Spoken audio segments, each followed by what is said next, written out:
मुंबईमध्ये आज महाविकास आघाडी आणि मनसेचा मोर्चा निघतोय. पाहूयात त्या संदर्भातल्या टॉप 9 बातम्या. मुंबईमध्ये आज मवी आणि मनसेचा सत्याचा मोर्चा मतदार यादीमधील घोळ चव्हाट्यावर आणणार. फॅशन स्ट्रीट ते महापालिका असा मोर्चाचा मार्ग निश्चित. दुपारी 1 वाजता मोर्चाला सुरुवात होणार.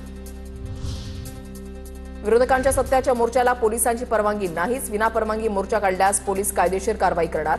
मोर्चानंतर आयोजकांवर गुन्हाही दाखल होण्याची शक्यता.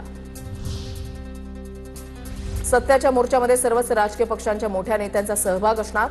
ठाकरे बंधू आदित्य ठाकरे, अमित ठाकरे, जयंत पाटील, जितेंद्र आव्हाड, विजय वडेट्टीवार, वर्षा गायकवाड आणि सर्व डाव्या पक्षांचे नेते उपस्थित राहणार.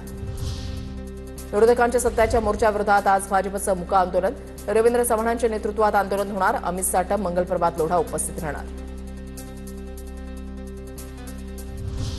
भाजपचे नेते कार्यकर्ते मुके राहिले तर देश आनंदी राहील. भाजपच्या मुक मोर्चावर अरविंद सावंतांची टीका.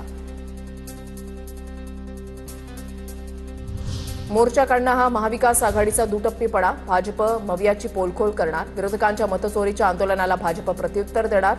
नवनाथ बन यांची प्रतिक्रिया. विरोधकांचा मोर्चा राजकीय स्टंट आहे. चंद्रकांत पाटलांची टीका. तर विरोधकांना बिहारमध्ये मतदार यादी शुद्धीकरण नकोय, महाराष्ट्रामध्ये हवंय. चंद्रकांत पाटलांचं वक्तव्य. मुंबईमध्ये सत्याच्या मोर्चाची जोरदार तयारी सुरू. मुंबईमध्ये सर्वत्र बॅनर.